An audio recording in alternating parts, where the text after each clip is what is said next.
The competition starts right now. I'm gonna make it harder for these kids, and I'm gonna make it bigger for these kids. You can make a list of rappers I'm better than. They just really wanna get in my head and go, king of this game at 16. I promise to bring you something new to those listening. To get the chain, you can't be basic. If you're not ready, don't embarrass me. You won't let these people show you up.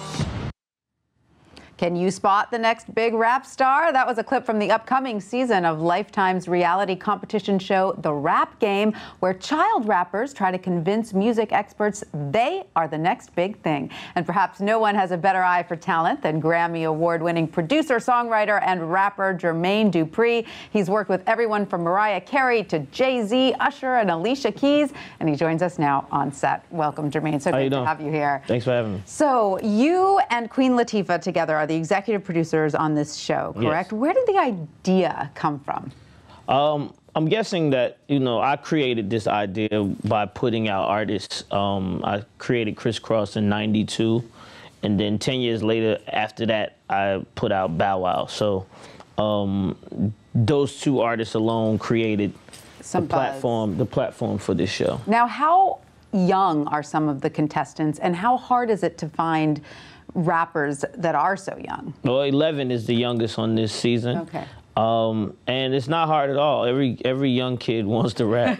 Every young kid wants to believe that they're rappers anyway. How do you talent scout for the contestants? Do they come to you and audition, or? No, it happens on Instagram, Twitter, YouTube, all those social sites, and the social platforms is where the kids actually put up their material, and you can go look and find it yourself. But right. I mean, now that they know that I have a show, they're definitely out there targeting me. Right, of course. Yes. Now, dealing with children, I would imagine, though, is tricky. So how do you walk that line between, you don't want to devastate a young child's ambitions, and you want to be, understanding as well as nurturing, but yet it's a competition. So how do you walk that line?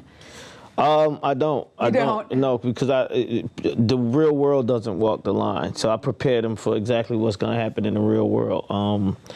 For the most part, the game that they want to be in is a dirty game. The rap game is dirty. It's moved by mostly adults that don't care about youngsters that rap. And they're not going to really they don't have their hands out because they're younger. You got to be good. You got to be better than good in order for these people to even pay attention to you. So I have to keep it as real as possible. So the criticism is real, but there is also some mentoring that takes place on. Well, the whole show is a mentorship. Yeah. There's no show on TV like The Rap Game as far as the education that's given to this demographic and people that's at home watching. You can't watch any other show and get this much knowledge and this much information and see this many stars on any other music show on TV. Right, and obviously you and Queen Latifah and the other music experts, once you identify a kid with the talent to go all the way, you're going to help them, right? I mean, that's well, they all get signed to my label at the Right. end. That's the end of the thing. The end result is that I signed them to a contract, So Def, my record label, and we try to make them into real superstars. Right, which is amazing. Now, what are some of the things that you've learned the hard way growing up that you would, like these kids to learn?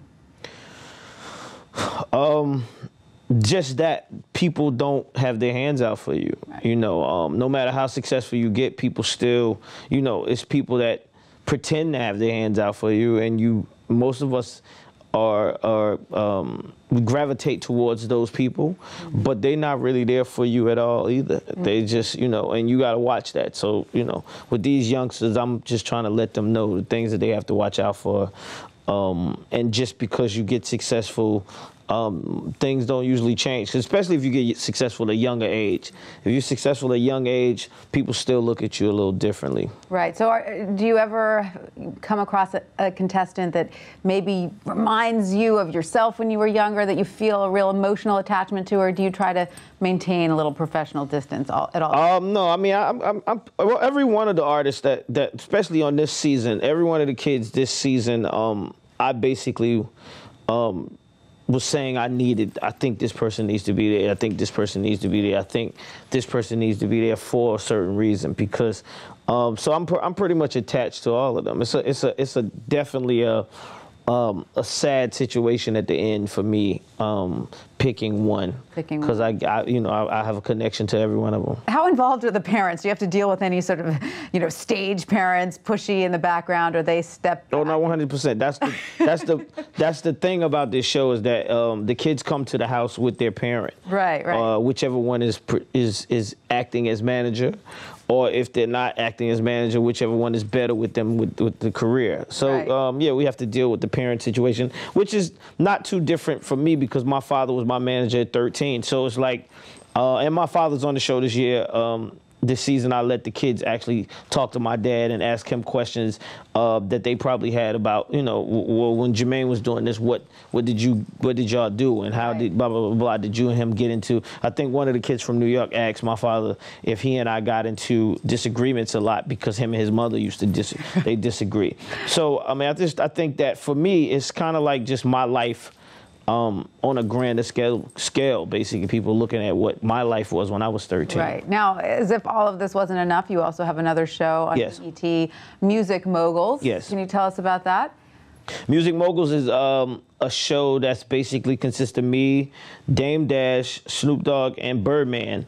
And it follows our careers around basically showing what we do on a day-to-day to stay and maintain the people that people call moguls. Right. So what is the hard day-to-day work that just has to get done? I mean, people see the outside and they see the glitz and the glamour of being who you are, being where you are. But what's the day-to-day tough work that you have to get done?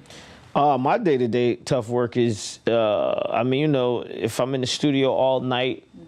And when I say all night, I'm in the studio till like 4 in the morning. So then if I have to wake up 4 or 5 in the morning, I have to wake up. Now that I have these TV shows, I have to wake up early in the morning and start filming at 9 in the morning. Be in the studio all night.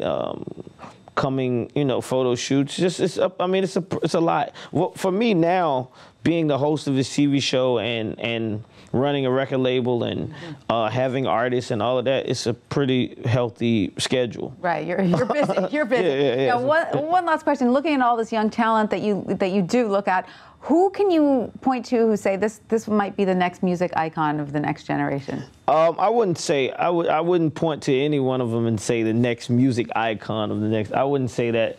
That's a build, you something that. There's some people out there. There's some people out there that you can't say have the talent to get to that point. But these are, rappers. It's a difference, you just have to see it. But it's a lot of work. The first contestant, Miss Mulatto, I believe she's a superstar, though. I definitely feel like she's a superstar. Just building her to get to that point is just going to be the job that I have to do. But I feel like she's definitely got what it takes. It will be exciting to watch and see where these kids go. Definitely. Jermaine, thank you so much. Thank you for having me today.